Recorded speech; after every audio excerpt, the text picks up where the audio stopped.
그 잘 되는 계정들을 보시면 한 가지 공통점이 있습니다. 그것이 잘 되면 사실 먹고 사는데 정말 지장이 없거든요. 초반에 저는 팔로워를 사서 시작을 하고 싶어요. 오늘 이 영상을 보고 나시면 그 부분에 대한 고민이 해소가 되실 거라고.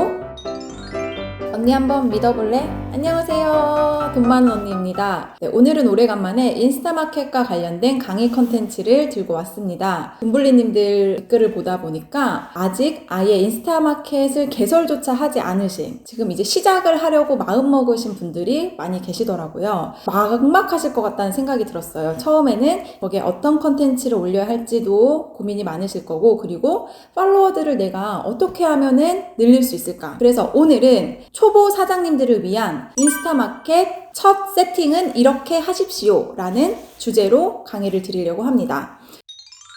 인스타그램을 계정을 새로 만들었는데 이제 아무도 없으니까, 팔로워가 0이니까 조금 팔로워들이 몇백 명 혹은 한 몇천 명 정도 사고 시작하는 게 좋지 않을까요? 남들한테 보여질 때도 조금 뭔가 있어 보이고, 그리고 본인도 그 어떤 심적 어떤 부담감이 좀 덜한, 그래서 초반에 저는 팔로워를 사서 시작을 하고 싶다 하시는 분들도 많은데요. 오늘 이 영상을 보고 나시면 아마 그 부분에 대한 고민이 해소가 되실 거라고 판단이 됩니다.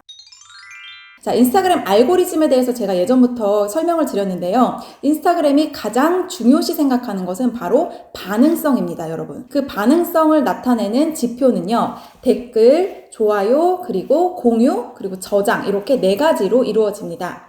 내가 인스타를 통해서 어떤 수익화 사업을 하고 싶다고 하시는 분들은 저는 무조건 비즈니스 계정으로의 전환 혹은 크리에이터 계정으로 전환을 먼저 하고 시작하시기를 추천드립니다. 그걸로 전환을 하시면 내 게시글에 대한 인사이트를 확인할 수 있습니다. 그런데 이게 내가 인스타를 끌고 가는, 앞으로의 방향성을 가지고 가는데 되게 중요한 지표가 됩니다.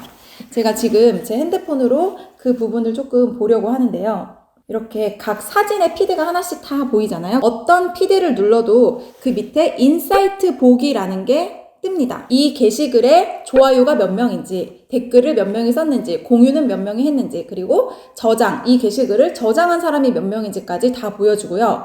그리고 이 게시글을 통해서 몇 명이 내 프로필에 방문을 했고, 또 몇 명에게 이 게시글이 도달을 했는지까지 상세하게 다 이렇게 나옵니다. 홈에서 몇 명에게 노출이 됐는지, 그리고 프로필을 통해서는 몇 명에게 노출이 됐는지, 탐색 탭을 통해서는 몇 명에게 노출이 됐는지, 그리고 이 게시글이 나를 팔로우하지 않은 사람 중 몇 퍼센트가 이 게시물을 봤는지까지 아주 상세하게 표현이 되거든요. 여기서 알아야 할 한 가지는 이 인사이트 분석은 팔로워가 100명 이상이 됐을 때부터 이제 효과가 납니다. 너무 이 모수가 적은데 얘가 인사이트를 분석하는 거는 좀 한계가 있잖아요. 비즈니스 계정으로 전환을 하셨다면 이제 먼저 하셔야 할 작업은 그 계정의 피드를 채우는 일을 먼저 하셔야 됩니다. 그러니까 계정을 만들면 먼저 막 팔로워부터 막 찾아다니시는 분들이 있어요. 그런데 그렇게 되면은 내가 아무리 손품 팔고 선팔할게요, 마팔 해주세요, 뭐 유도하고 그 카테고리에 맞는 분들을 찾아다녀도 그 사람들이 내 계정에 왔을 때 계정의 컨셉이 조금 확실하면은 팔로워를 하고 소통을 할 여지가 있는데, 아직 그런 컨텐츠가 쌓이지 않은 단계에서는 이 사람들이 들어왔다가도 그냥 이탈할 확률이 훨씬 더 높아지는 거죠.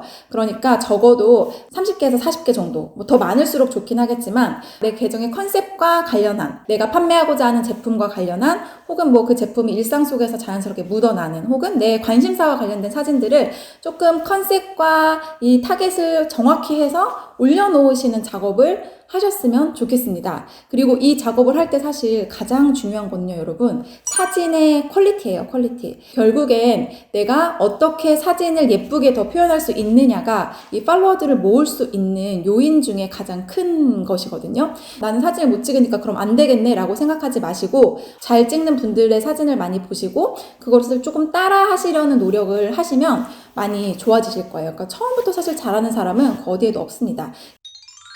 자, 그렇게 해서 내가 한 30개에서 50장 정도 내 피드를 채웠어요. 자, 그럼 이제 고민이 되실 거예요. 내 컨텐츠를 채웠는데 그럼 난 이제 팔로워를 사도 되는 걸까? 라고 생각을 하실 텐데요.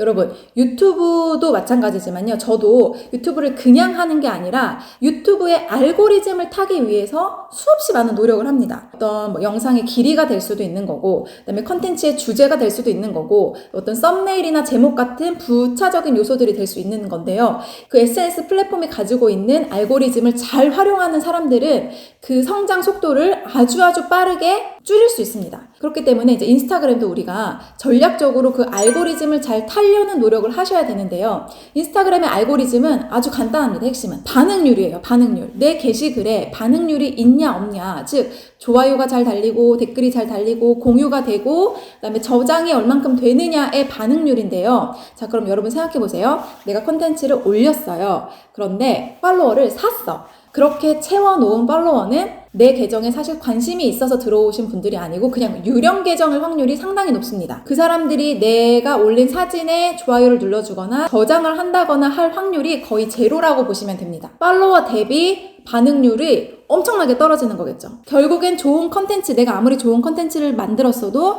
반응률이 없기 때문에 장기적으로는 내 계정을 사장시키는 행동을 본인 스스로가 하고 계신 거라고 말씀드리고 싶습니다. 자, 그러면 어떻게 하면 초기 팔로워들을 잘 모을 수 있을까요? 라고 생각하실 텐데요. 그래서 우리가 공략해야 되는 것이 나와 연관된 해시태그를 사용하는 사람들을 직접 찾아다니는 행동을 하는 겁니다. 1000명을 모을 때까지는요, 저는 무조건 팔로워 사지 마시고 나와 소통할 만한 사람들을 먼저 찾아가서 선파를 하시고 마파를 유도하는 방식으로 초기 팔로워들을 모으는 작업을 하실 것을 추천드립니다. 사실 그냥 이거는 앉아서 하는 작업이고요, 여러분. 그리고 돈이 들어가지 않는 작업입니다. 그리고 내 컨텐츠가 이미 잘 타깃화되어 있고 컨텐츠의 컨셉이 분명하다면 선팔률 대비 마팔률이 괜찮습니다. 나의 타겟층에 맞는 사람들을 직접 찾아다니시면서 좋아요 누르시고 그다음에 댓글도 좀 남겨주시고 마팔도 유도하는 방식으로 조금 하시면 1000명은요 여러분 정말 맘먹고 하시면 한 달 안에 충분히 만드실 수 있습니다. 예전에 남 PD가 사업화시키기 위한 수익화시키기 위한 계정을 만들었다고 했잖아요. 제가 한 달 만에 한 2000명의 팔로워를 모집했다고 말씀드렸는데 그게 가능했던 이유는 컨셉이 진짜 분명했고 타겟층이 확실했기 때문에 그냥 그 사람들을 공략해서 선팔하고 마팔 유도하고 좋아요와 댓글 남겨주고 했더니 하루에 한두 시간 정도만 했음에도 불구하고 한 달 만에 2000 팔로워를 달성할 수 있었던 거죠. 근데 만약에 내가 컨텐츠를 만들고 그렇게 찾아다녔는데 내 팔로워가 그만큼 되지 않는다라고 하면은요 여러분 문제는 딱 하나입니다. 뭐냐면 내 컨텐츠가 타겟층에게 먹히지 않거나 내 컨텐츠가 매력이 없는 상태인 겁니다. 그럴 때는 컨텐츠에 대한 수정이 다시 한번 들어가야겠죠. 수정을 하면서 계속 보완하면서 개선하는 작업을 하시는 겁니다. 그렇게 해서 초창기 팔로워 1000명이 잘 모아지면 그 사람들이 내 계정에 댓글을 쓸 때 거기에 대한 답글도 바로바로 확실하게 달아주시고 컨텐츠들을 지속적으로 생산해 내시면 내 계정의 반응률이 정말 높아질 거예요. 그 후로는 계정을 내가 원한다면 조금 사고 싶다 하는 분들은 저는 사셔도 무방하다고 생각합니다. 그걸로 인해서 내가 조금 더 내 계정을 더 있어 보이게 만드는 어떤 수단이 될 수 있다면 저는 그것도 반대하는 입장은 아니지만 어쨌든 결론적으로는 초기에 그런 작업은 하지 마시라. 자, 여러분, 그런데 저뿐만 아니라 이런 강의를 하시는 분들이 대부분 강조하시는 이 키워드가 하나 있습니다. 브랜딩이에요, 브랜딩. 근데 브랜딩이 사실 어떤 방법이 정확하게 존재하지 않고 A부터 Z까지 이걸 이렇게 하시면 브랜딩 됩니다라고 하는 구체적인 그게 없잖아요. 그렇기 때문에 뜬구름 잡는 소리라고 할 수도 있겠지만 그러니까 제가 인스타마켓을 계속 운영을 해보고 관련된 분야에서 계속 공부를 할수록 마켓의 성공 요인 그리고 내 계정의 성공 요인 는요 여러분 이 브랜딩밖에 없습니다. 어떻게 하면 나를 브랜딩할 수 있을지 그리고 내 제품을 브랜딩할 수 있을지 내 마켓을 브랜딩할 수 있을지에 대한 고민을 좀 치열하게 해보셨으면 좋겠어요. 그래서 그것이 잘 되면 그때부터는 사실 먹고 사는데 정말 지장이 없거든요, 여러분. 그 잘 되는 계정들을 보시면 여러분 한 가지 공통점이 있습니다. 이 계정은 뭐에 특화된 계정이구나. 그다음에 이 사람은 어떤 성격의 사람이구나. 여기는 어떤 스타일의 제품을 좋아하는구나라고 그 결이 분명한 곳들은 사람들도 많고 장사도 잘 됩니다. 근데 브랜딩을 하는 게 사실 제품마다 다르고 사람마다 다르고 컨텐츠마다 다르고 그 각자가 가지고 있는 어떤 매력을 표출하는 방식이 다르기 때문에 이게 이제 강사인 저의 입장에서도 이걸 이렇게 하세요 라고 말씀드리기가 참 애매한 부분인 건 맞습니다. 그럼에도 불구하고 브랜딩 할 수 있는 전략을 몇 가지 소개해드린 영상이 있거든요. 그것을 남 PD가 위쪽에 링크를 띄워드릴 테니 클릭해서 같이 확인해 보시면 좋을 것 같습니다.